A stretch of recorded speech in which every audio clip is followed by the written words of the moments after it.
Ya, selamat pagi teman-teman ya. Saya ingin menyapa sekali lagi Kakak Umi Firta Murdika selaku Presiden Direktur PT MTN dan Ketua Srikandi Jasa Marga, juga para kakak-kakak Srikandi Jasa Marga, dan Bapak Ibu Roadster Jasa Marga yang pagi ini sudah ikut ya bersama kami ya di studio untuk membahas tentang mindfulness. Nah, mungkin tadi seperti Kakak Umi udah sampaikan ya, mindfulness tidak hanya menjadi sesuatu yang sifatnya itu emosional ya atau membuat kita jadi sepertinya lemah gitu ya.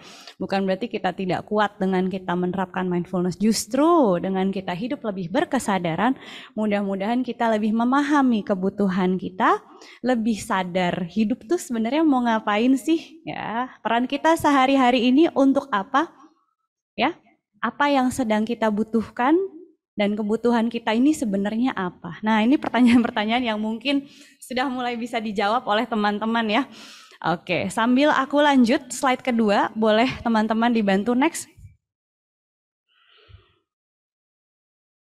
Ya, di setiap kelasku, aku selalu ajak teman-teman untuk transisi dulu. Ya, transisi ini bukan sesuatu yang sifatnya lama ya, cukup bernafas saja. Nah, sambil kita belajar mindfulness di sini, saya akan ajak teman-teman untuk lebih sadar nafasnya di setiap waktu. Karena kunci untuk kita lebih sadar hanya dalam nafas saja. Karena kalau kita lupa nafas, nanti lupa menyadari nafas ya. Nanti yang keluar bukan kesadarannya, tapi nafsunya. Ya, jadi sama-sama kita sekarang akan latihan ya. Saya undang teman-teman untuk pasang posisi duduk yang nyaman. Ya, boleh pasang posisi duduk yang nyaman. Dan tegakkan punggungnya ya. Dan rasakan kontak antara tubuhmu dengan kursimu ya, di belakangmu atau di bawahmu. Dan sekarang boleh teman-teman tutup mata atau melihat ke bawah saja dengan pandangan yang lembut. Dan start bernafas saja. Kita rasakan nafas kita mulai dari tarik nafas, transisi, dan buang nafas perlahan.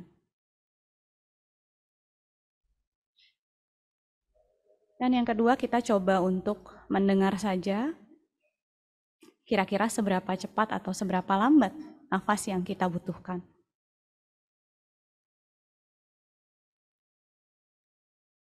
Berbaik hati pada diri sendiri. Sekiranya seberapa cepat atau lambat nafas yang dibutuhkannya, sambil benar-benar mendengarkan dan memantau nafas Anda sendiri.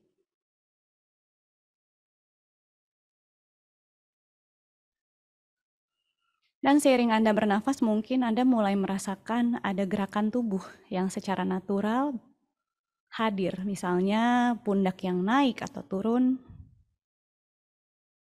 dada yang mengembang atau mengempis, atau mungkin bagian perut Anda. Cobalah untuk hadir saja dengan gerakan ini sepenuhnya dan seutuhnya.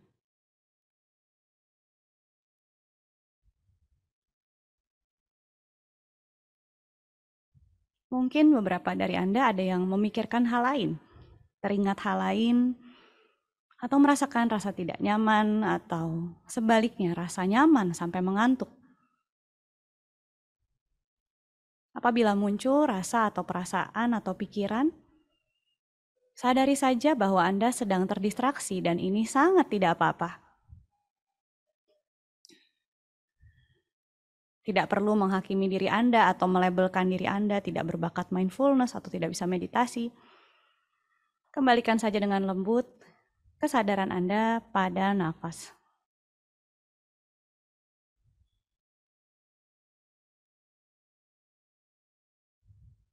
Dan sekarang kita akan selesaikan latihan ini perlahan-lahan.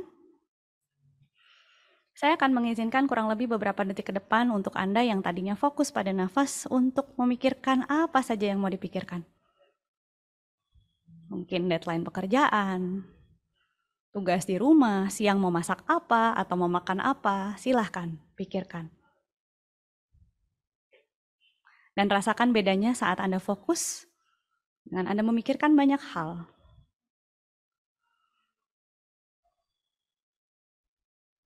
Dan sekarang teman-teman boleh selesaikan latihannya. Sadari keberadaanmu di tempatnya berada, di ruangannya atau di tempat duduknya. Kuatkan nafasnya.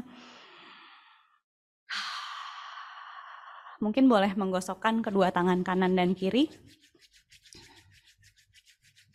Mungkin boleh stretching seperlunya. Dan kapanpun siap, biarkan mata Anda terbuka dengan sendirinya.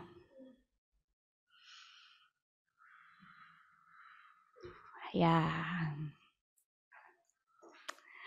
Oke, sebelum aku mulai, aku mau infokan ke teman-teman ya, bahwa teman-teman di sini boleh langsung ceritakan tanggapan dari apa yang aku sampaikan di kolom chatnya. Ya, atau kalau ada yang mau cerita langsung tentang apa yang dialami, apa yang terasa relate, silahkan langsung saja diketik di chatnya. Ya, oke. Yes, mungkin sambil kita lanjut ya. Alhamdulillah agak rileks. Di sini ada teman kita yang cerita ya. Ini ada Sri Kandi atau Roadster nih di sini nih. Alhamdulillah agak rileks, yes.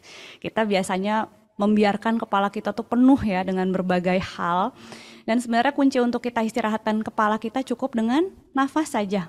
Alhamdulillah enak seger, Mbak. Ini kayaknya total banget nih ya sampai di caps lock nih ya. Alhamdulillah. Saya ikut senang Mbak Wiwi Widya ya. Dan ada Mbak Naning Rahayu Ningsih nih, Sri Kandi yang hebat-hebat nih, Masya Allah nih. Saya juga mau bilang ya teman-teman, saya mau bilang terima kasih sama Jasa Marga. Soalnya kemarin saya habis road trip dari Jawa ke Bali. Aduh itu kalau nggak ada jalan tol gimana tuh ya? Ya, oke. Saya mau lanjutkan ke next slide. Yes, mungkin tak kenal maka tak sayang. Saya mau perkenalkan diri saya dulu, nama saya Raden Prisha. Saya tersertifikasi sebagai fasilitator mindfulness untuk ranah kerja dari Mindful Leader Virginia USA, Wellbeing dan Journaling Coach, dan juga founder dari Mind Revive Indonesia, yang keterangannya akan saya kasih di next slide-nya. Jadi Mind Revive Indonesia ini adalah sebuah platform edukasi, boleh ke next slide, platform edukasi untuk well-being ya, untuk kesejahteraan diri. Ya, untuk membuat kita bisa lebih menemukan bahagia itu nggak usah jauh-jauh tapi di dalam diri aja. Dan ternyata ya yang lebih membutuhkan mindfulness dan well-being itu justru adalah teman-teman yang dari corporate ya, yang tanggung jawabnya banyak ya, yang kontribusinya luar biasa ya, yang ranah bertumbuhnya itu luas sekali ya, luar biasa. Oke, next slide. Nah, ini adalah beberapa perusahaan yang sudah mengajak saya untuk memperkenalkan workplace mindfulness ya. Nanti saya akan masukin nih logonya Jasa Marga Learning Institute ya, keren banget. Next-nya. Yes, boleh sambil dilanjutkan slide-nya. Ini saya akan ceritakan tentang apa yang terjadi saat ini ya. Kenapa tiba-tiba kok ada metaverse? Kenapa kok tiba-tiba sosial media booming banget? Ya, kenapa jalanan makin macet? Kenapa lingkungan kok makin rusak? Ya, kenapa semakin banyak artificial intelligence yang membuat manusia terlena ya? Dikit-dikit ojek online ya, dikit-dikit langsung online shopping ya. Dan perubahan ini tidak akan terjadi selambat ini lagi. Jadi bisa dibayangkan ya teman-teman ya, keadaan tidak akan melambat, tidak akan melembut. Kita akan malah makin sibuk ke depannya ya. Ini kata Greymood. Next slide. Ya, dan kita juga dihadapkan dengan digitalisasi yang terlalu cepat ya. Next slide lagi. Akhirnya jadi rentan sosial media, screen attachment, begitu mudahnya kita yang merasa nggak nyaman di dalam diri, tinggal dikit-dikit lihat handphone ya. Boleh buka macam-macam, ada TikTok, YouTube, wah sampai binge watching drama Korea sampai pagi ya. Dan ditambah lagi pressure pandemi yang bikin kita tuh was-was, bikin kita takut. Aduh si A positif, aduh ini anak saya begini ya, makinlah deg-degan. Next slide lagi. Dan akhirnya kita pun jadi autopilot. Apa itu autopilot Mbak Pi? Saya sering dipanggil Mbak Pi ya sama teman-teman netizen yang saya sayangi ya. Intinya adalah hidup yang tidak berkesadaran. Pernah gak sih teman-teman ngerasain kayak, kok tahu-tahu saya udah umur segini ya? Gitu ya. Saya kok udah umur segini aja, saya 10 tahun kemarin ngapain ya? Saya kok hidupnya gini-gini aja ya? Nah, ya. Apakah kita sungguh-sungguh merasakan apa yang kita lakukan hari demi hari? Saya dengar ada yang ngikik-ngikik kecil tuh di belakang studio, mungkin relate. Ya, next-nya lagi. Dan ternyata memang Ada jalan keluar untuk ini. Bukan yang nggak ada ya. Setiap kesulitan pasti ada jalan keluarnya. Tinggal kita aja mau ngulik apa enggak. Ya. Caranya adalah dengan apa? Dengan menyadari diri dan hidupmu. Karena kertas ujian kita beda-beda. Kadang-kadang kita kayaknya ngelihat sosial media temen enak gitu ya. Ih, kayaknya dia kalau begini hidupnya bakal happy, aku mau ikutan. Ya, kayaknya anaknya dia sekolahnya di sekolah A, bagus tuh sekolahnya bergengsi, akhirnya ikutan anaknya disekolahin di situ.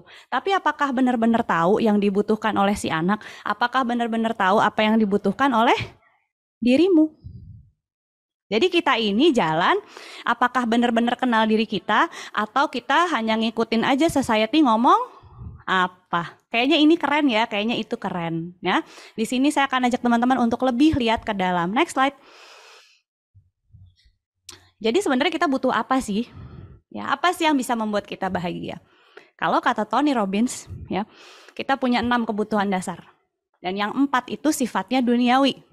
Sifatnya seru di sini, tapi sebenarnya butuh peran serta orang lain ya. Jadi kita nggak bisa pastiin dan nggak bisa kita bawa ke afterlife nanti ya. Dan itu adalah yang pertama, signifikansi atau validasi. Kita semua ingin berprestasi ya teman-teman ya. Pengen kalau habis ngerjain apa tuh sama Pak Bos atau Bu Bos tuh dipuji. Wah, gitu ya. Atau nggak usah jauh-jauh deh. Kalau kita posting di sosial media, pengennya pasti like-nya banyak ya. Terus kalau like-nya dikit, insecure. Kenapa ya aku like-nya cuma segini, kalau si A like-nya banyak banget gitu ya. Jadi sudah pada fitrahnya manusia itu senang dipuji, senang divalidasi, senang dianggap ya. Dan yang kedua adalah kepastian. Kita semua butuh kepastian. Kita pengennya kita kalau membuat rencana harus terjadi. Ya, pokoknya rencana saya ini harus terjadi. Dan ini ya, kebutuhan yang kedua ini diuji banget waktu kita pandemi itu ya, tahun 2020 ya. Buyar semua rencana. Ya. Dan yang ketiga adalah variasi. Makanya kenapa sekarang ada istilah jalan-jalan sama dengan healing. Ya, karena sebenarnya kita butuh variasi. Dan yang keempat adalah cinta. Jadi sebenarnya dasarnya kita semua tuh adalah bucin ya teman-teman ya, karena ini adalah kebutuhan dasar manusia. Ya, tapi sayangnya keempat kebutuhan ini membutuhkan peran serta dari orang lain. Akhirnya kalau kita nggak dipuji, nggak dinaikin nih jabatannya, atau kepastiannya tidak ada dari rencana kita, akhirnya kita pundung, kita stres. Kenapa sih si A begini padahal kan saya udah begitu, ya. Tapi apakah kita butuh orang lain untuk membuat kita bahagia? Apakah kebahagiaan kita itu tergantung gimana orang lain? Ya, saya sering banget tuh dapat pertanyaan-pertanyaan tuh di DM ya. Mbak, saya udah belajar mindfulness, tapi suami saya kok begini gitu ya. Atau ibu mertua saya begini, atau tetangga saya tiap hari komenin saya mulu misalnya ya. Sebenarnya kita sangat bisa membuat kebahagiaan kita sendiri dengan 2 kebutuhan dasar yang setelah ini. Boleh next slide? 2 kebutuhan dasar itu adalah pertumbuhan diri dan rasa bersyukur. Jadi yang namanya manusia itu sebenarnya dia sangat senang dan butuh, nggak cuma senang ya, butuh lebih baik dari hari kemarin. Makanya kalau gini-gini aja kadang-kadang suka mikirin, pundung terus insecure ya. Gitu. Karena kita semua pengen lebih baik, pengen improve dari hari kemarin, pengen menjadi manusia yang lebih baik dari sebelumnya. Dan yang kedua adalah kebersyukuran. Dan sebaik-baiknya orang yang bersyukur, yang merasa diberi, dia akhirnya kontribusi lagi ke banyak orang, dia ngasih lagi ke banyak orang. Makanya banyak orang yang ngasih ya, tapi dia happy. Karena yang namanya ngasih, sedekah, memberi peran, menyadari kontribusinya di dunia, itu hormon serotoninnya banyak. Ya, jadi kita memang perlu punya kebersyukuran dan kontribusi. Nah, next slide. 2 kebutuhan dasar kita ini matching sama tujuan kita hidup atau ngapain kita hidup. Pada saat kita hidup ya, kita cuma dikasih 2 hal, cobaan baik dan cobaan buruk. Kalau nggak yang enak banget, ya yang nggak enak banget.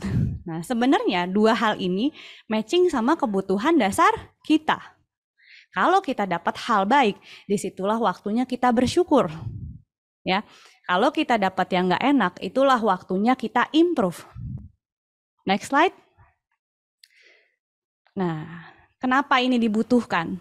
Ya, pada saat kita bertumbuh ya, Di sini ada sebuah bagan ya, grafik yang disebutkan oleh Ray Dalio. Dia punya buku namanya Principles, itu bagus banget ya. Jadi pada saat kita mau bertumbuh itu kayaknya kita pengennya alurnya tuh langsung begini ya, ke atasnya linear gitu. Tapi sebenarnya tidak seperti itu. Kalau kita bertumbuh, awalnya kita punya tujuan dulu nih, pengen ngapain.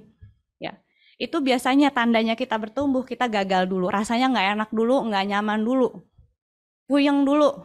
Ya, kalau kita udah fail, baru di situ akhirnya kita tergerak untuk membuat solusi. Gitu nggak? Ini harus diapain ya masalah ini gitu ya. Nah, itu adalah alur bertumbuh. Setelah kita mendapatkan learning principle, kita dapat caranya, dan kemudian kita dapat hikmahnya, disitulah akhirnya kita bertumbuh, disitulah kita akhirnya naik level. Jadi mulai sekarang, sadari kalau kamu lagi nggak enak, artinya lagi ada sinyal dari dalam tubuhmu yang minta kamu bertumbuh. Ya, next slide. Nah, sayangnya ya, kenapa ada harimau di sini ya? Sayangnya kenapa kita kalau lagi bertumbuh itu rasanya nggak enak banget dan seringkali stres. Ya, sebenarnya stres tuh apa sih? Ya, entah kalau lagi dikejar deadline, artinya bertumbuh untuk mengejar sesuatu yang berbeda dari sebelumnya. Ya, kalau kita tahu bahasa yang di luar sana keren, healing itu apa sih? Healing itu artinya adaptasi, sehingga kita bisa mengizinkan keadaan ini terjadi. Ya, oke. Jadi stress response, boleh di next biar keluar tuh tulisannya Mas. Ya, jadi sebenarnya yang namanya stres itu adalah respon alami terhadap situasi yang dianggap sebagai tantangan atau ancaman. Contoh saat kita dikejar harimau, ya. Bayangkan kalau kita dikejar harimau tuh tidak stres. Halo gitu ya. Halo harimau gitu ya. Terus dia gitu ya. Jadi kalau kita stres ngelihat harimau, itu langsung hormon kortisol keluar. Akhirnya darah terpompa lebih cepat di jantung, akhirnya otot kita jauh lebih kuat dari sebelumnya. Makanya dulu waktu ada banjir situ Gintung tuh ya, itu teman saya ada yang ngangkat kulkas dari lantai 1 ke lantai 2. Dia aja nggak tahu tuh gimana caranya. Pas dia mau angkat lagi nggak bisa. Oh, ternyata itu adalah peran hormon kortisol, gitu ya. Nah, apa yang dirasakan saat stres ini? Next slide. Ini ada tulisan-tulisannya di sebelahnya nih. Yes, langsung aja sampai bawah ya. Jadi kalau kita stres, itu ada respon melawan atau lari. Jadi kalau ada harimau di depan kita, pilihannya 2 tuh. Kita mau ngambil senjata ya, atau kita mau lari. Boro-boro kepikiran mau ngejinakin ya teman-teman ya. Dan di situ ada peningkatan detak jantung, ada peningkatan tekanan darah, nafasnya jadi gitu ya. Terus otot-ototnya tegang, keringetan, terus puyeng kepalanya tuh langsung, saya harus gimana? Saya harus ngambil gimana nih? Saya harus lari kemana? Nah gitu ya, jadi brain bombing. Wah banyak banget tuh di kepala ya. Dan kepekaan berlebih terhadap informasi negatif. Jadi sensi ya teman-temannya bahasanya ya, sensi bin baper. Jadi kalau kamu mulai sensi, artinya mungkin kamu sedang stres dan stresnya mungkin berkepanjangan. Ya, sebenarnya stres berhari-hari aja itu sudah disebut sebagai sesuatu yang perlu kita tindak loh. Bahkan kita mulai merasakan sesuatu aja ada caranya untuk mengendalikan dan mengelolanya. Ya, dan nggak cuman itu, glukosa darah meningkat, pencernaan melambat. Makanya ada nggak di sini yang pernah ngerasa kalau stres tuh mahnya kambuh, GERD ya. Terus akhirnya dibilang kamu jangan stres gitu ya. Gimana caranya nggak stres ya? Dan akhirnya ujung-ujungnya menurunkan respon imun kita. Makanya ada orang yang kalau stres tuh bawaannya migrain gitu ya, capean, terus gampang sakit. Oke, next slide. Nah, next lagi biar keluar tulisan. Yes. Nah, kalau stres seperti tadi, sebenarnya itu adalah sesuatu yang normal. Bayangkan kalau kita sedang terancam lalu tidak memiliki hormon stres, apa yang akan terjadi? Ya, misalnya di jalan dicopet orang ya, sebelum mindalik gitu. Nggak apa-apa, aku baik-baik saja ya gitu ya. Kan kita bingung ya gitu ya. Kamu kok tidak membela diri gitu. Tapi kadang-kadang kita dengan kondisi yang tidak se-urgent itu bisa merasakan stres gitu ya, karena deadline ya, karena seseorang yang nyebelin di sekitar kita, yang kalau bahasanya sekarang toxic person ya gitu. Aduh, dia tuh kenapa sih kalau ngomong julid banget, langsung deh kita nggak enak gitu deketan sama dia gitu ya. Akhirnya berlama-lama, yang harusnya si kortisol itu dipakai buat lari atau kabur, akhirnya dia ngendon lah di badan kita. Jadilah kita stres kronis. Ya, aktivasi jangka panjang dari respon stres. Akhirnya kita functioningnya tuh nggak seoptimal biasanya, nggak seimbang. Akhirnya tegang, fisiologis tegang, psikologis juga tegang. Next. Oke, next. Ya, yes. Nah, ini ada akibat jangka panjang dari stres kronis ya, karena jantungnya deg-degan, akhirnya di jangka panjang tidak terpenuhi, akhirnya menjadi penyakit jantung ya. Ada nyeri otot, sakit kepala, akhirnya yang tadinya marahnya karena stres doang, akhirnya jadi sifat, ih dia tuh orangnya marah melulu ya. Jadi sekarang teman-teman tahu ya, teman-temannya kalau mungkin ada yang marah mulu, kalau ada orang rumah marah mulu, mungkin sebenarnya dia terluka, Cih. Itu bahasa kerennya ya. Bahasa lebih kerennya lagi, mungkin dia sebenarnya stres. Ya, sampai outputnya kayak gini, cemas ya, sekarang bahasanya keren banget, anxiety gitu ya. Akhirnya gangguan fokus, gangguan memori, akhirnya cepet pikun ya. Kalau teman-teman nggak mau pikun di hari tua ya, kita kelola stres dengan baik, akhirnya nggak bisa tidur. Siapa di sini yang pernah overthinking ya, overthinking mikirin satu masalah terus akhirnya nggak bisa tidur, akhirnya masalah pencernaan, itulah GERD dan kawan-kawannya. Nextnya. Akhirnya ya jangan sampai. Akhirnya kalau di ranah kerja ini akibatnya adalah disengagement, merasa detach sama kerjaannya ya, bingung aja, dan burnout. Burnout aja sekarang akhirnya sudah menjadi diagnosa. Ya, next. Nah, dampaknya bagi perusahaan apa? Ternyata ini yang mengambil dampaknya nggak hanya employee ya atau tim ya, tapi juga perusahaan. Ini ada beberapa hasil survei dan penelitian. Next, langsung aja semuanya ini. Jadi ternyata ini sebelum pandemi ya teman-teman ya, 33% employee itu experience chronic stress. Ya, 28% akhirnya cabut dari kerjaannya ya, resign dari kerjaan karena nggak kuat stres.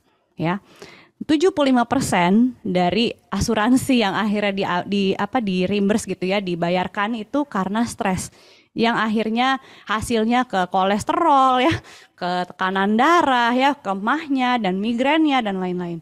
Dan 5-8% cost healthcare itu sebenarnya asalnya dari stres. Next. 300 miliar saja pemirsa ya. Besar ya. Besar ya, ini adalah penelitian yang berasal dari Amerika Serikat, American Psychological Association Center. Ya kebetulan di Indonesia belum ada penelitiannya, cuman bisa bayangkan ya, harganya dari mana sih? Nextnya.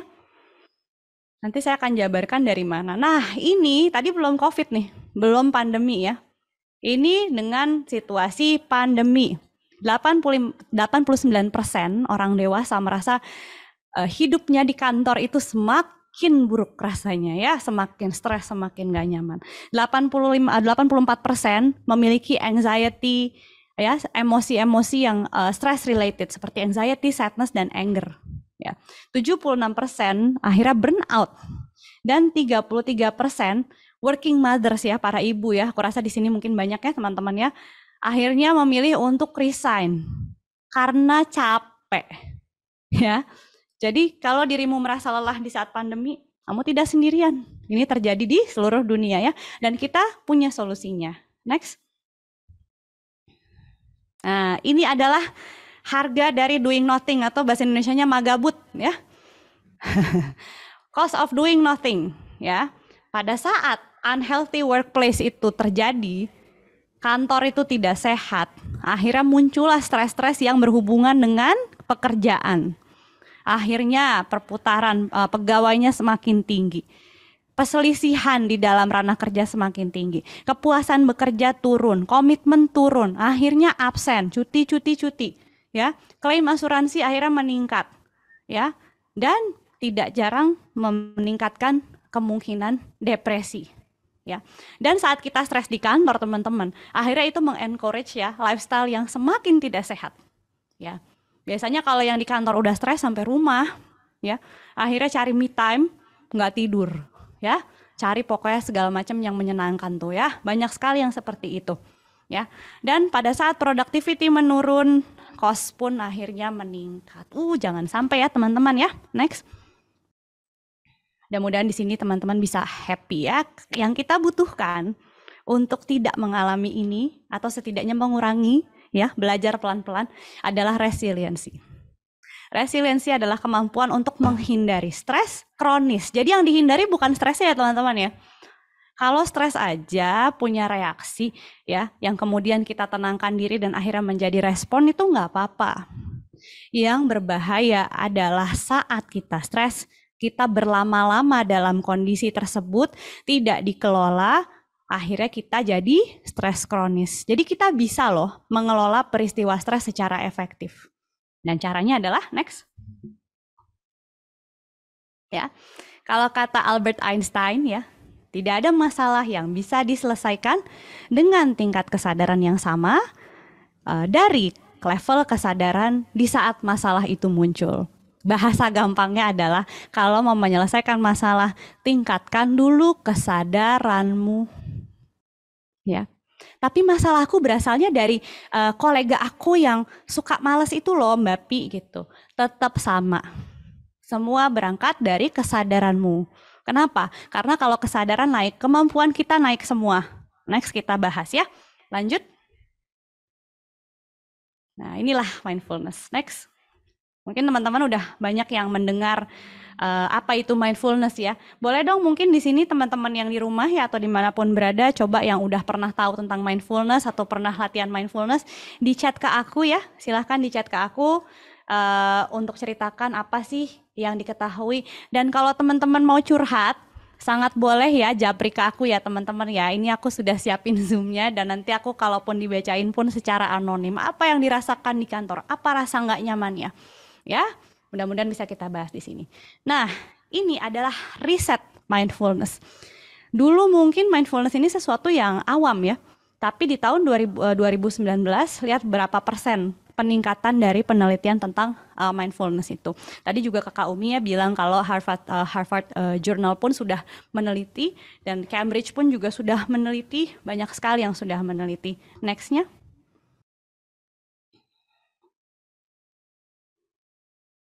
Oke, next. Ya. Nah, bicara tentang mindfulness di ranah kerja, ini juga bukan sesuatu yang aneh, ya, bukan sesuatu yang asing gitu ya. Waktu saya ambil sertifikasi Workplace Mindfulness di US, ya, saya ambilnya secara online. Itu salah satu guru saya adalah Chief Mindfulness Officer dari Aetna. Aetna itu perusahaan asuransi ya. Jadi dia sampai punya CMO yang bukan Chief Marketing tapi Chief Mindfulness Officer karena begitu pentingnya peran mindfulness ini di pekerjaan ya. Dan di sini sudah meningkat sekali ya, large employers ya, perusahaan-perusahaan besar salah satunya mungkin seperti Jasa Marga gini yang sudah memberikan edukasi tentang mindfulness dan di tahun 2017 dari 2012 pun sudah meningkat jauh ya yang melakukan praktis mindfulness ini di kantor. So it's not something new anymore sekarang ya. Ini sudah menjadi cara yang bisa dilakukan oleh siapa saja, di mana saja. Next. Nah, ini mungkin beberapa dari kita ngerasanya tuh mindfulness tuh kayak merasa lebih damai, keluar dari kenyataan ya, jadi rileks, mengosongkan pikiran ya, atau enggak pasif gitu, nerima aja ntar dimarah-marahin sama temennya, terima-terima aja enggak protes ya, atau meringankan beban secara instan dan enggak seperti itu ya. Yang namanya mindfulness itu pada dasarnya adalah yang pertama kita hadir penuh dalam keadaan yang ada di sini dan sekarang ini ya. Pada saat kita hadir penuh dalam satu situasi, coba dirasakan kayak tadi di depan tuh kita latihan ya, itu beda banget rasanya. Alhamdulillah tadi ada beberapa teman yang bilang lebih seger, relax, padahal itu hanya beberapa menit, itu kayak cuma 5 menit tadi. Ya, jadi kita lebih sadar dan kalau kita sadar, kita lebih mudah menerima. Ya, ini kuncinya. Kalau kamu ingin menerima sesuatu yang tidak ada solusinya di dalam hidupmu, ya pasti kita punya semua ya, kita punya keadaan yang tidak ada solusinya. Nyebelin tapi nggak ada solusinya ya, kamu tidak sendiri. Dan mudah-mudahan dengan sadar kita bisa lebih menerima keadaan tersebut. Ya, Akhirnya otomatis kita lebih sadar dengan pikiran kita dan menerima dan menyelidiki dulu berbagai hal sebelum kita bertindak. Jadi kita lebih aware ya, lebih conscious gitu ya sama hidup kita sendiri. Next. Nah, ini ada video, silahkan di play dulu. Ini adalah apa itu mindfulness secara singkat dari Happy Five.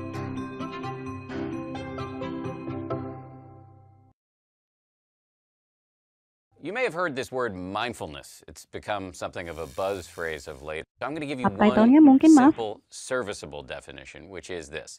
Mindfulness is the ability to know what's happening in your head at any given moment without getting carried away by it.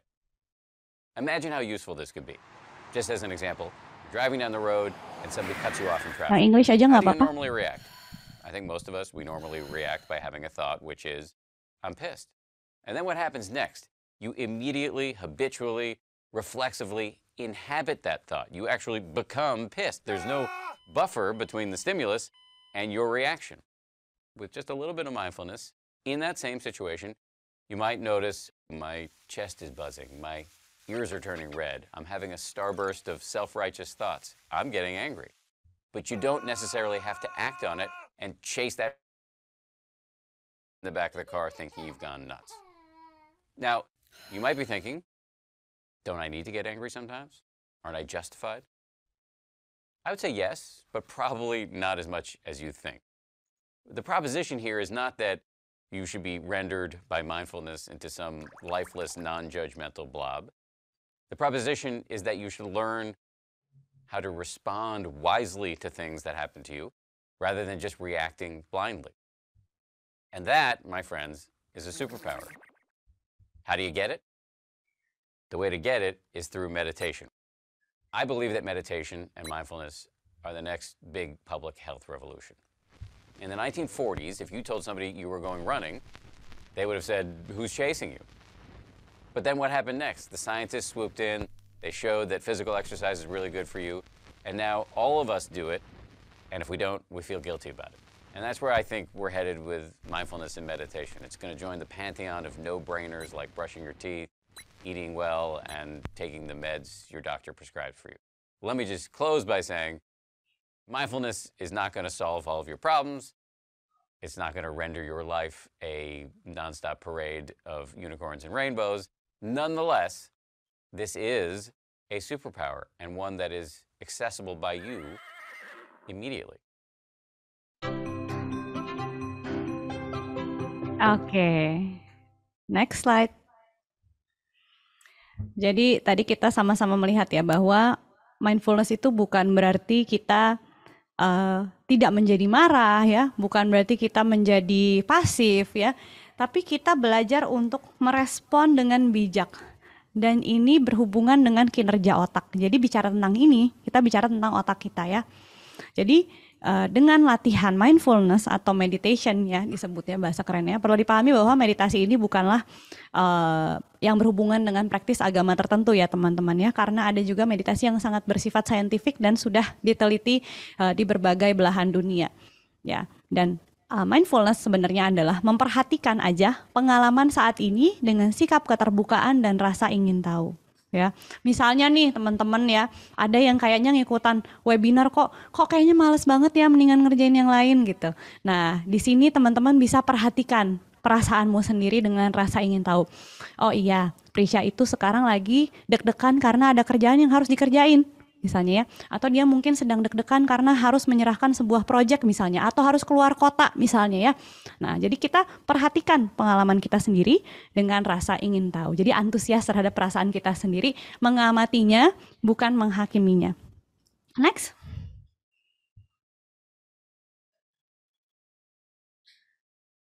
Ya, kalau mindfulness ya, sebenarnya dia adalah memperhatikan pengalaman saat ini, dan meditasi adalah latihannya. Ya, jadi berbeda ya. Yang satu adalah bendanya, dan yang kedua adalah kata kerjanya untuk meningkatkan ya si kualitas mindfulness-nya itu. Next-nya. Next lagi. Sorry. Ya. Nah, di sini adalah manfaat-manfaat diri berkesadaran, dilihat dari berbagai macam sisi tubuh ya, sisi diri. Boleh langsung aja semuanya. Di sini ada manfaat secara fisik ya. Di dalam ranah fisik itu kita tekanan darahnya lebih stabil, kesehatan jantung meningkat, respon imun lebih kuat, peningkatan kualitas tidur, ya. Dalam emosi kita juga lebih tahan dengan apapun yang berada di dalam hari-hari kita.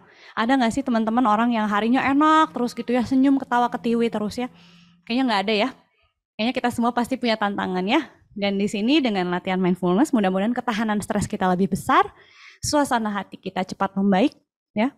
Kalau ada kecemasan, mudah-mudahan dengan teman-teman konsisten ya, istiqomah ya, mengerjakan latihan ini, kita bisa mengurangi gejalanya. Empati kita kepada teman juga lebih besar, dan kalau kita empati lebih besar, itu kita lebih minim baper ya, teman-teman ya. Gitu. Dan di dalam mentalnya, ya, mind kita, perhatian kita meningkat, fokusnya lebih baik ya, lebih kreatif, lebih banyak ide-ide baru, memori lebih bagus. Jadi anti pikun ya teman-teman ya. Kalau yang nggak mau pikun silahkan latihan mindfulness.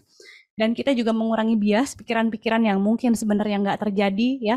Bayangan-bayangan yang nggak enak tentang hidup kita, narasi yang kurang baik ya.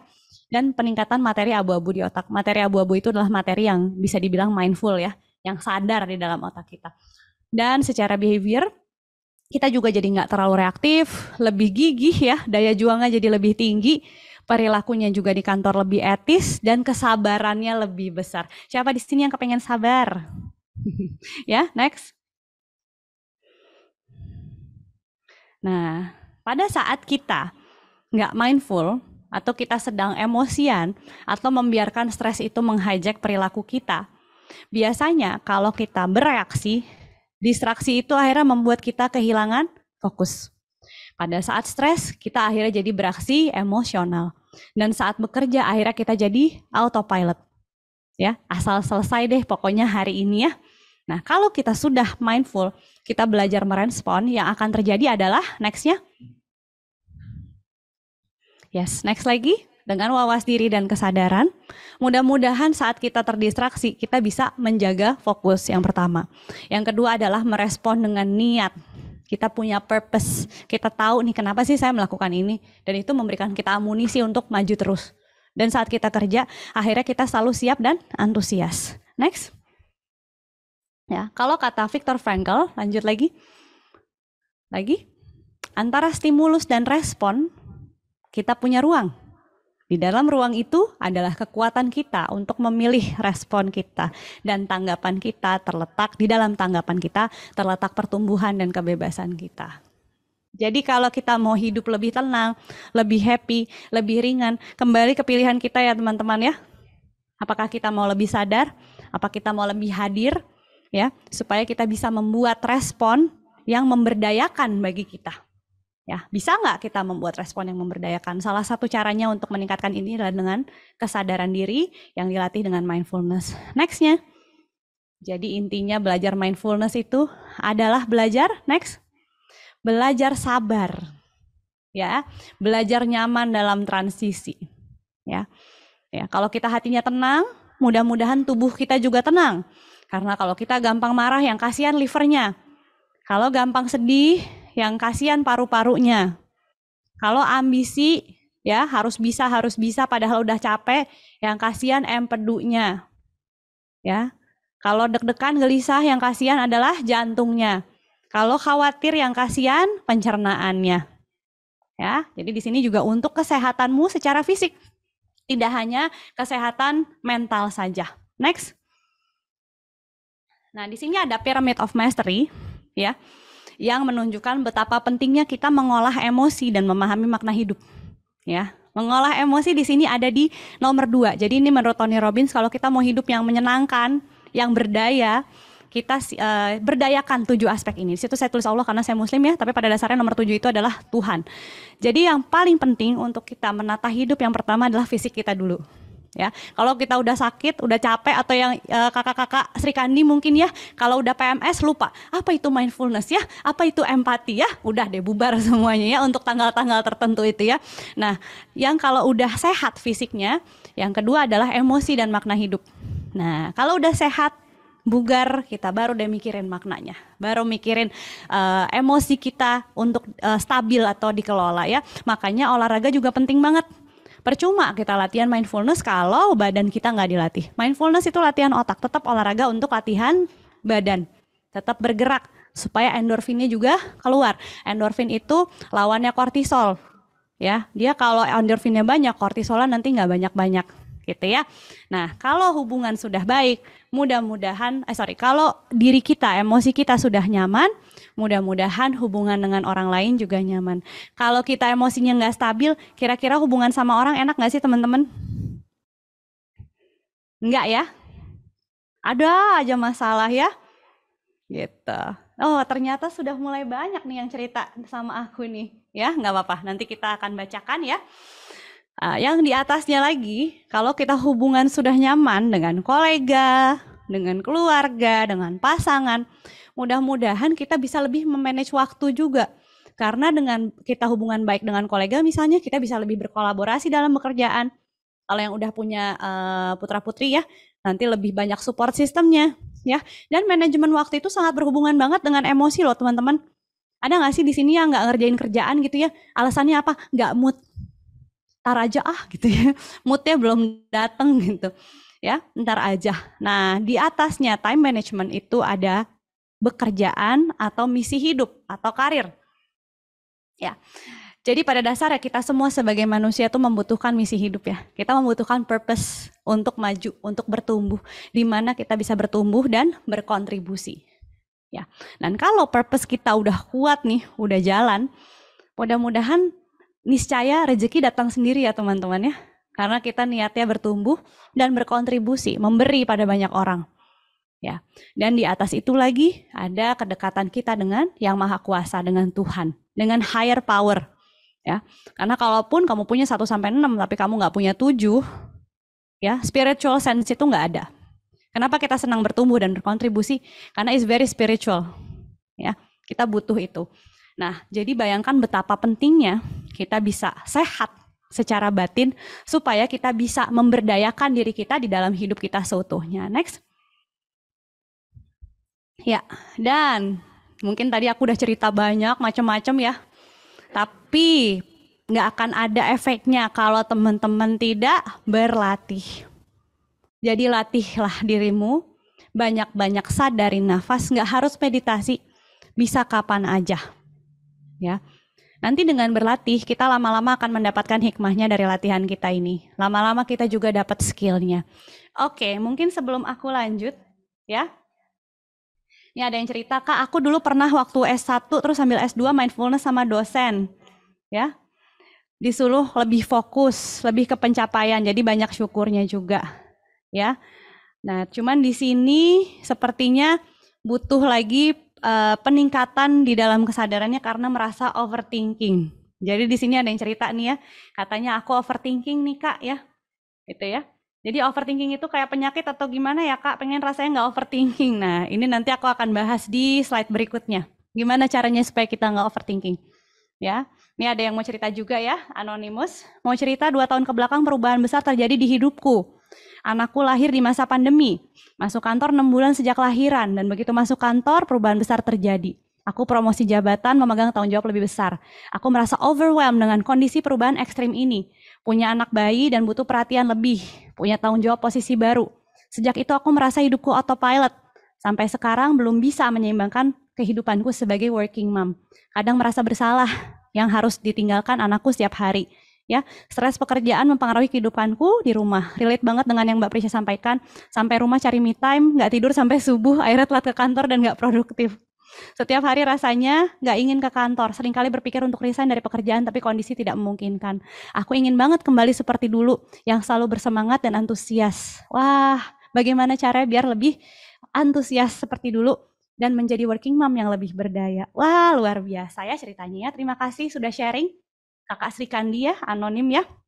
Nanti mungkin bisa dicatat dulu sama Kak Lina ya pertanyaannya untuk nanti kita bahas di akhir acara.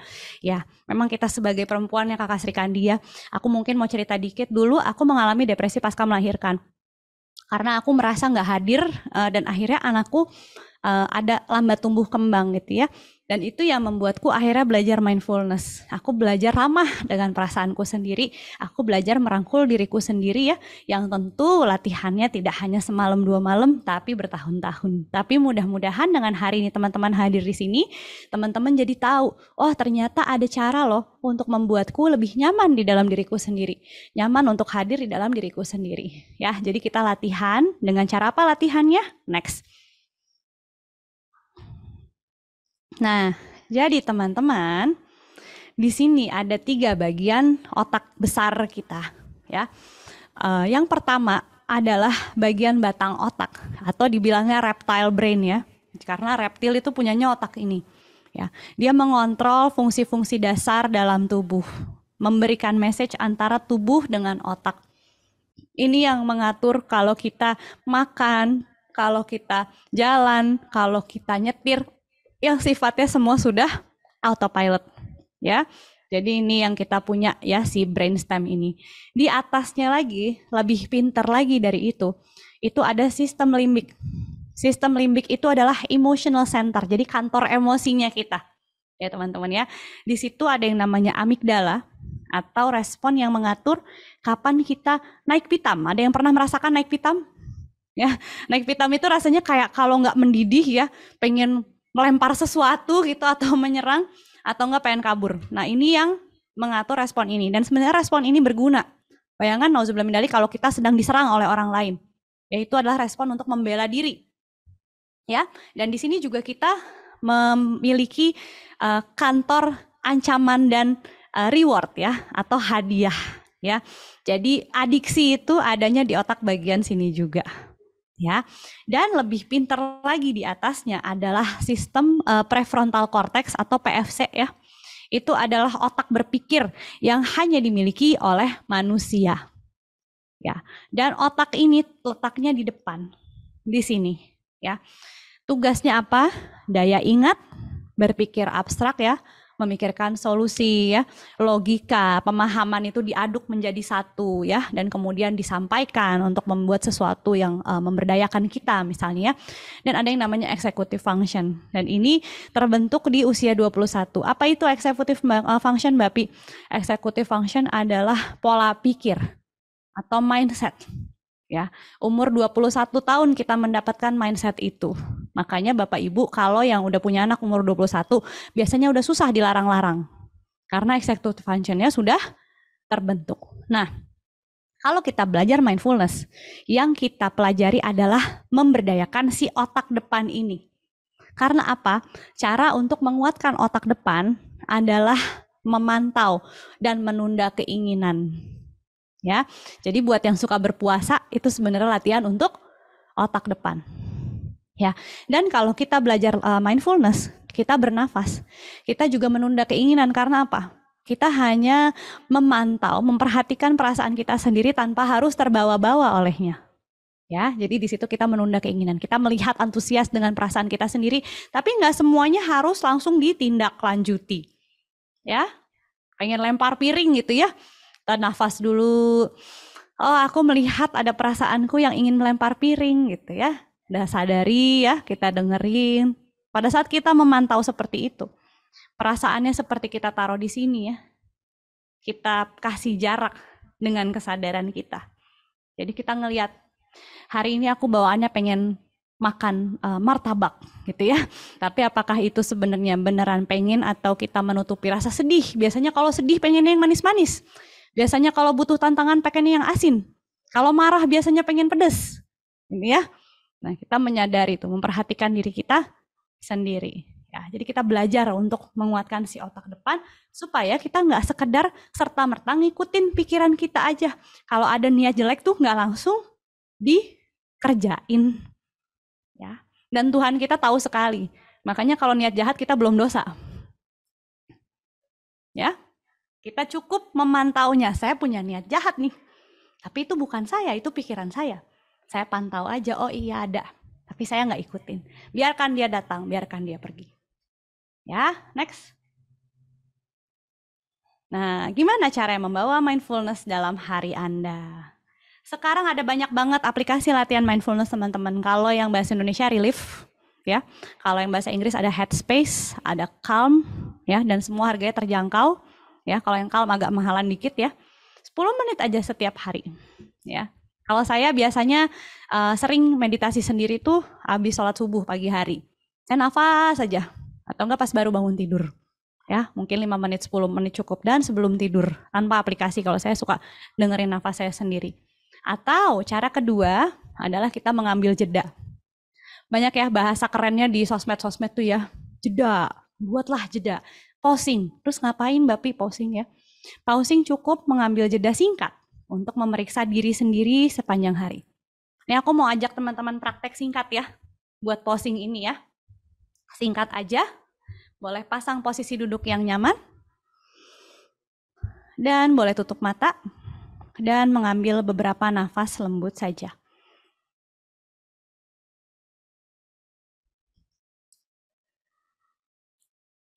Saat kita sudah benar-benar memperhatikan nafas, dan sudah grounded ya, terasa grounded di tempat duduknya, bersandar pada tempat duduknya. Coba kita tanyakan,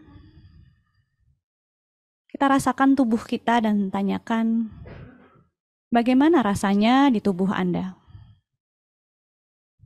How does it feel to be in your body right now? Bagaimana rasanya berada di tubuhmu saat ini? Mungkin ada yang merasa pegal, capek, pusing. Atau mungkin ada yang merasa nyaman, lega, tenang. Apapun yang kita dengarkan dari diri kita, cukup kita perhatikan dan pantau saja. Kita dengarkan saja. Seakan-akan kita bilang sama tubuh kita ya, I hear you, I listen to you. Dan mungkin kita beralih sedikit ke pikiran kita. Wow, sepertinya ramai ya kalau pikiran biasanya ya. Gak apa-apa, kita perhatikan saja. Bagaimana? Pikiran apa yang hadir di pikiran Anda saat ini? Anak-anak saya udah pulang sekolah belum ya? Atau kerjaan saya udah beres nih, tapi takut salah deh. Ya. Atau kayak, aku pengen nurunin berat badan, tapi kok pengen makan gorengan terus ya? Apapun yang kamu pikirkan, perhatikan saja seakan-akan kamu sedang melihat dari atas, ya, sedang memantau pikiranmu. Dan izinkan pikiran-pikiran itu hadir. Dan kita akan alihkan ke hati kita.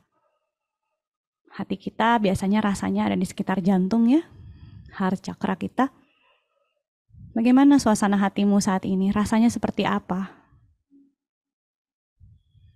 Mungkin ada rasa sedih, mungkin ada rasa senang, atau rasa terbuka, gak senang, gak sedih, netral aja. Tetap bernafas dan dengarkan saja apa yang disampaikan oleh hatimu. Tidak perlu mengusir perasaan yang buruk atau pikiran buruk atau suasana hati yang buruk. Cukup dengarkan saja dan ketahui. Ini adalah bagian dirimu yang sedang kamu dengarkan. Dan sekarang hadirkan kesadaran di ruh Anda. Menghadirkan Tuhan dalam batin Anda dan mungkin ada yang mau dipanjatkan doanya atau mungkin ingin menyampaikan sesuatu kepada Sang Pencipta.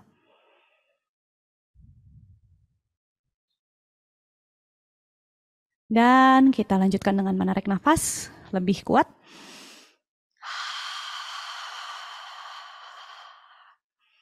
Perlahan membuka mata dan lanjutkan kegiatan kita dengan kesadaran penuh.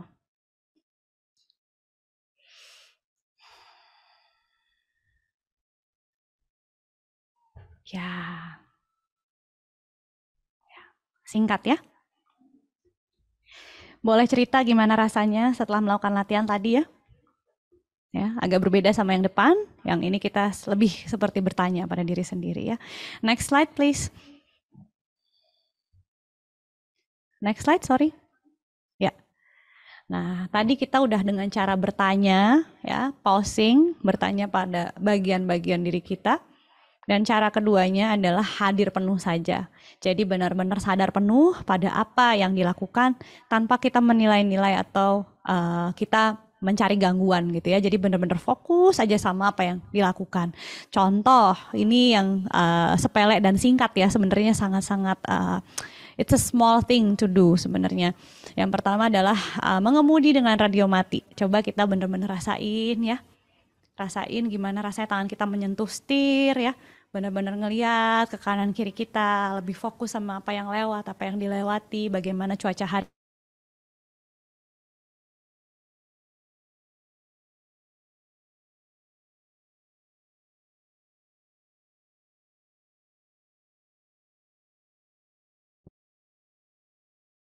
Dan mengamati dalam percakapan ya. Percakapannya itu benar-benar kita dengerin teman kita ngobrol ya, ekspresi, bahasa tubuh, pilihan kata ya. Terus kemudian kita sambil jalan dimanapun, mau di mall, mau di kantor ya, mau di rumah, jalan dari dapur ke ruang tamu. Benar-benar kita langkahkan kaki dan rasakan setiap sentuhan telapak kaki kita ke lantai. Perhatikan sekelilingmu. Dan perhatikan bagaimana otot Anda rasakan saat olahraga. Jadi bisa juga kita latihan mindfulness sambil kita olahraga, merasakan tubuh kita. Even pada saat masak, cuci piring, ya, bahkan sikat gigi. Ya, saya ada cerita menarik waktu dulu saya sekolah mindfulness. Guru saya bilang gini, saya mau kasih PR ke satu kelas ya. Tolong sikat gigi dengan mindful. Nah, ini mungkin teman-teman bisa lakukan juga di rumah ya, sikat gigi dengan mindful. Pertemuan berikutnya diceritain sama semuanya ya, gimana rasanya sikat gigi dengan mindful. Ternyata kurang lebih 80-90% isi kelas itu sikat giginya kekencangan. Ya, kencang banget. Baru sadar pas mindful, kemarin kok ternyata kencang banget ya. Artinya apa? Kita tuh kalau nggak sadar ya, nggak dalam kondisi utuh kehadirannya, bisa jadi kita menyakiti diri kita sendiri tapi tidak menyadarinya. Ya, mungkin kita udah capek gitu ya, tapi kita terusin aja. Gitu ya. Nextnya akan ada video tentang latihan mindfulness. Sederhana aja bagaimana kita melakukannya. Silahkan.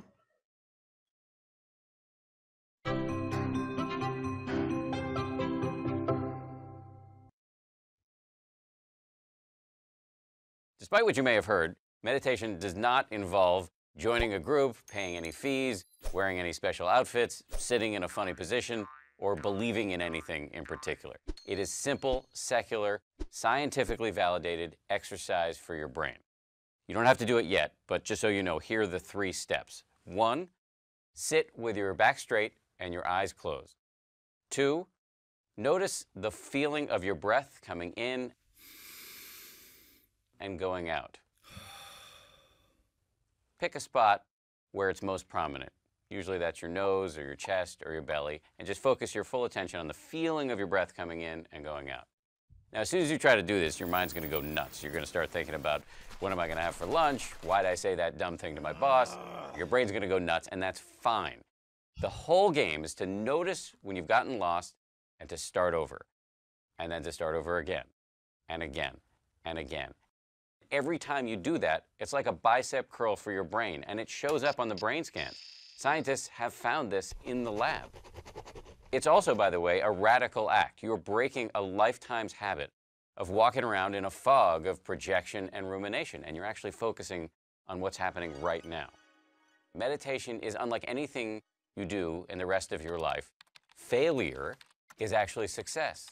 As I said, the whole game is just trying, failing, starting again, failing, starting again.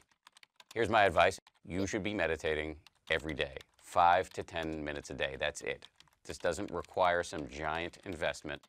I don't care how busy you are, you have 5 to 10 minutes to give this a shot. I guarantee you it will make a big difference. Oke, next slide.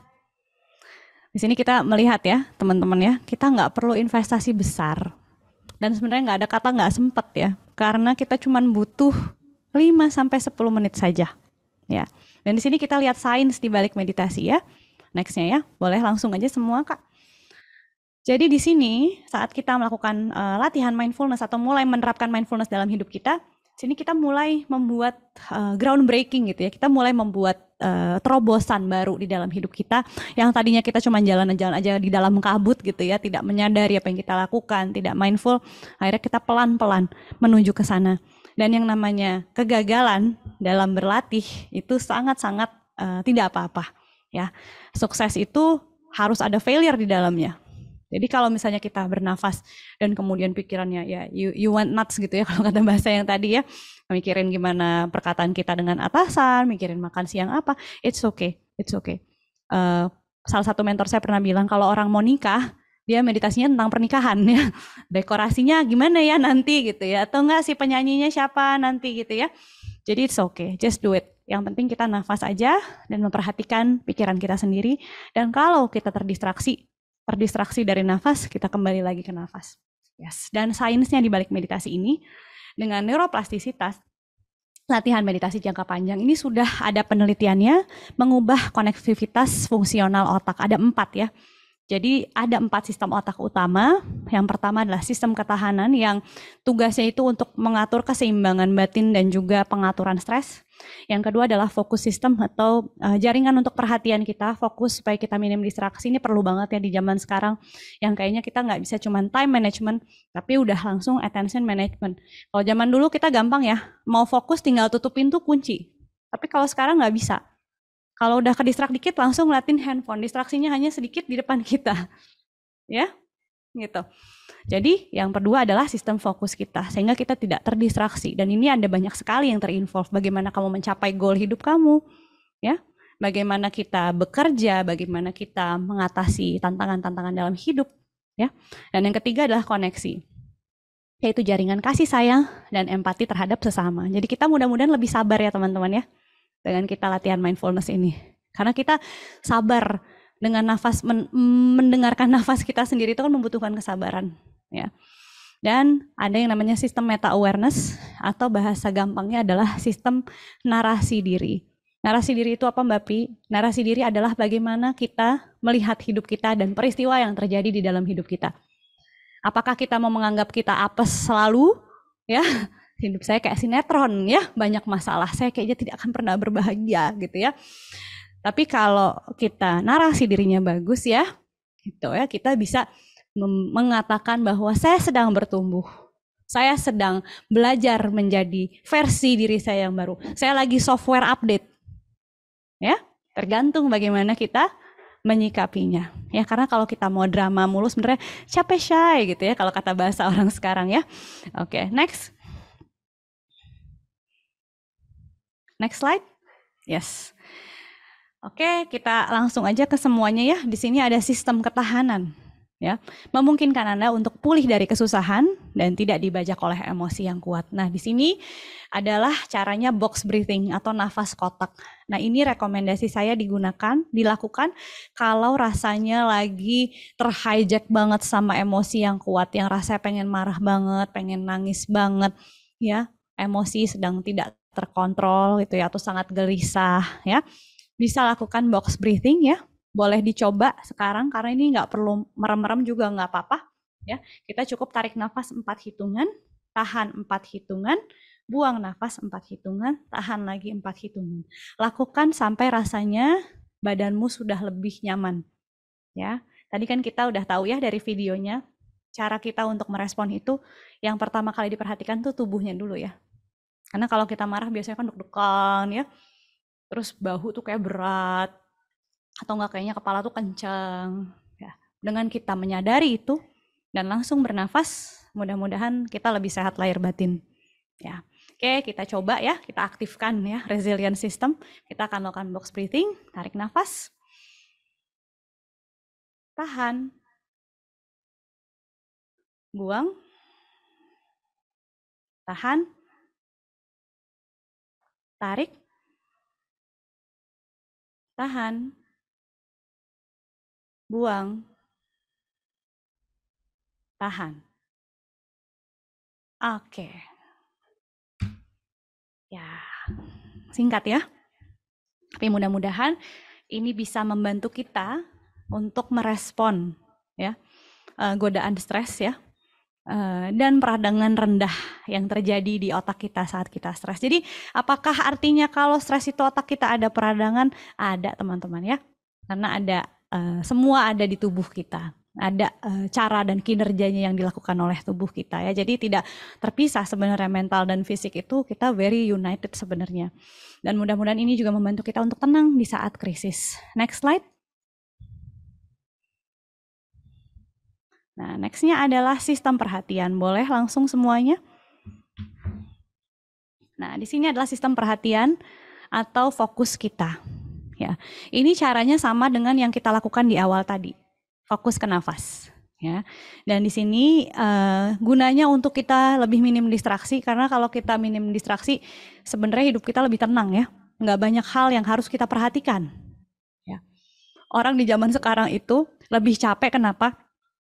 Karena informasi yang dipaparkan ke kita ya selama 1 minggu itu sama dengan informasi yang dipaparkan ke nenek moyang kita di zaman prasejarah itu seumur hidupnya.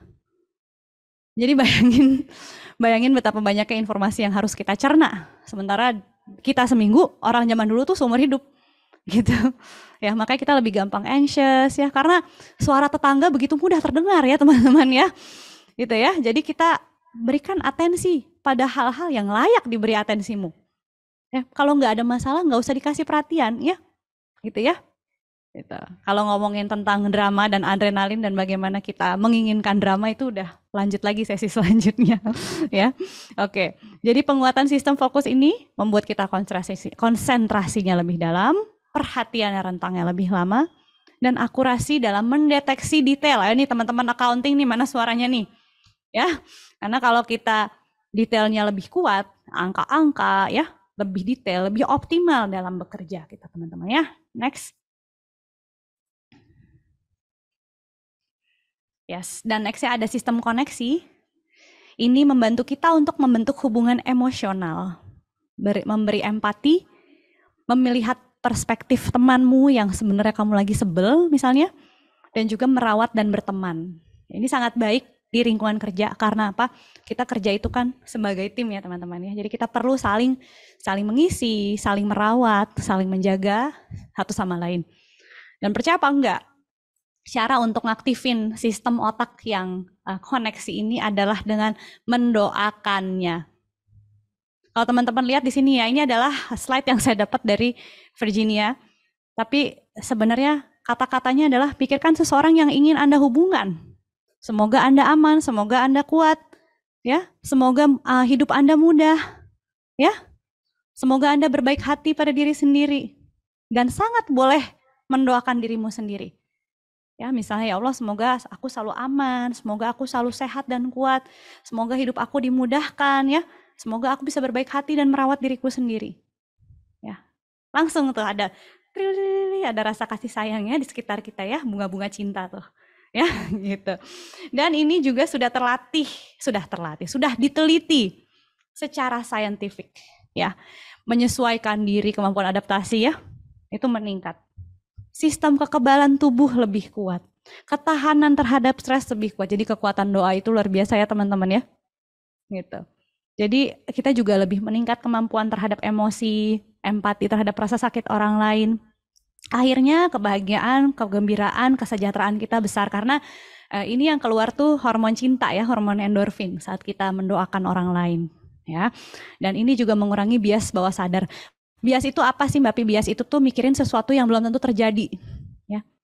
Ih, dia lewat aku kok nggak nyapa, pasti dia nggak suka deh sama aku. Ada yang pernah begitu nggak? Ya, gitu. Padahal mungkin dia lagi sakit perut, pengen kamar mandi ya, bisa jadi. Jadi kita bisa lebih empati sama orang lain. Next. Yang terakhir ini adalah sistem meta awareness. Ini juga penting banget teman-teman, ya. Karena ini menentukan bagaimana kita mengambil hikmah dari sebuah peristiwa. Biasanya manusia itu bisa mengizinkan peristiwa nggak enak terjadi di dalam hidupnya karena dia sudah ketemu hikmahnya. Oh, saya nih kejadian begini karena hikmahnya ini toh. Pantesan aja ya saya ngalamin. Ya udah boleh deh saya ngalamin ini gitu kan ya. Ya. Jadi kita sangat perlu narasi diri yang optimal. ya, supaya mental modelnya teman-teman di dunia tuh baik. Narasi positif, pandangan positif terhadap diri sendiri dan dunia yang kamu tinggali. Karena ada kan ya orang yang ngerasa kayak, aduh keluargaku begini, kantorku begini, ya, kemampuanku begini. Akhirnya insecure, bukan bersyukur. Ya, inilah gunanya meta awareness system. Ini juga sama caranya dengan kita memperhatikan nafas saja. Ya, dan ini sesuai dengan melakukan bagaimana kita menguatkan kesadaran saat ini dan juga melatih kemampuan untuk melihat dan melepaskan diri dari cerita dan pola seseorang, ya. Jadi bagaimana orang lain bersikap kepada kita, ya, dan mengurangi juga pikiran yang mengembara atau bengong, ya, yang suka bengong, ya. Kalau meditasi beda banget sama bengong. Kalau bengong hati-hati nanti kesambet, ya. Kalau meditasi kita memperhatikan pikiran sendiri dalam arti kita sadar penuh. Jadi bukannya ngilang tapi sadar. Dan akhirnya ini mengurangi sikap impulsif dan keterikatan. Keterikatan ini apa maksudnya? Menyadari bahwa segala sesuatu di dunia adalah titipan. Ya, jadi ada hubungannya ya, mau otak kita ya, bagaimana kita mencerna ini semua. Oke, next slide. Nah, ini satu lagi video untuk teman-teman bagaimana kita sangat punya kekuatan untuk merespon dan melakukan hal baik yang sudah ada di dalam fitrah diri kita. Silahkan di-play.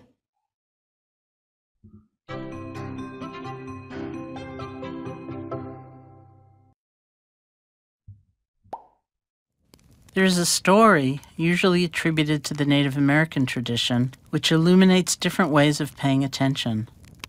An elder talking to a child, says, "I have two wolves fighting in my heart. One wolf is fearful, vengeful, envious, resentful, and deceitful. The other wolf is compassionate, loving, generous, truthful, and peaceful." The child asks, "Which wolf will win the fight?" The elder responds, "The one I feed." That doesn't mean we try to deny or hurt or kill the angry wolf. If we did that, we'd end up in a long battle, all the while somehow making that wolf more powerful through our hostility and fear. Hating that wolf sucks the strength right out of us. Instead, we calmly pay attention to the angry wolf and let go of believing they have the answers. If we can do that, they end up lying down next to us, no longer an enemy. We help strengthen the kind and loving wolf, giving it nourishment and support so that we can follow it. That peaceful wolf can become our steady companion and show us the way through all kinds of different life experiences. Restful or chaotic, enjoyable or disappointing experiences may come and go, but we can have a guide with us through it all. This is what mindfulness can help you do. Mindfulness allows us to see our thoughts and feelings as they are beginning. It's very powerful to know what we're feeling as we're feeling it, know what we're thinking as we're thinking it. With mindfulness, we can choose what will strengthen and bring into action, and we can choose what we will gently let go of. We don't have to be at the mercy of old habits or old ways of thinking or old ways of being. We are empowered. It just takes practice.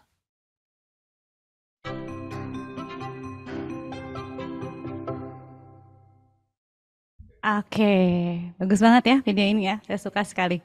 Jadi saya ingetin lagi tadi apa yang dibilang oleh si kepala suku itu ya.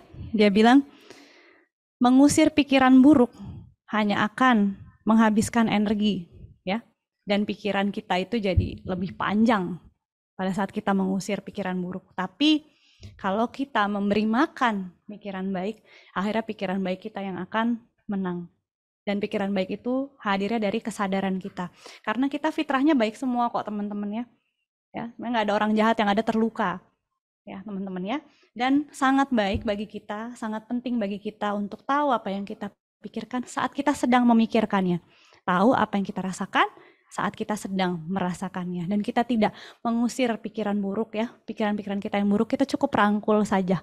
Rangkul, biarkan dia datang, biarkan dia pergi. Atau mungkin kita tidak izinkan dia untuk masuk ya ke dalam pintu atau ruangan tindakan kita. Ya, jadi kita beramah tamah pada semua pikiran kita, tapi kita kasih makan pikiran baik kita dan kesadaran kita. Ya, kalau kita lagi belajar mindfulness, let go aja, nggak usah set finish line. Kira-kira berapa minggu ya Mbak Pi aku bisa lebih tenang ya?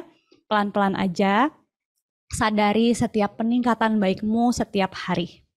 Ya, syukuri setiap peningkatan baikmu yang hadir dengan latihanmu ini ya. Nggak usah set finish line, karena selama kita di dunia kita akan terus bertumbuh, kita akan terus diasah. Ya, karena semua yang kamu butuhkan sudah ada di perjalanan ini, sudah ada di waktu saat ini. Karena hidup selalu terjadi untukmu dan tidak hanya mempersulitmu. Oke, next slide. Yes, kalau yang mau belajar mindfulness ya, di sini aku ada buku yang bisa didapat di toko buku Gramedia, Berhenti Berhitung Mulai Merasakan. Dan ini buat teman-teman yang nanti bertanya, 3 pertanyaan pertama yang dipilih, aku mau kasih hadiah buku ini ya teman-teman, yang nanti akan aku kirimkan ke alamat masing-masing. Oke, next slide. Terima kasih. Semoga apa yang dipaparkan hari ini bermanfaat. Mohon maaf lahir batin apabila ada kekurangan. Kita berlanjut ke sesi Q&A. Assalamualaikum warahmatullahi wabarakatuh. Waalaikumsalam.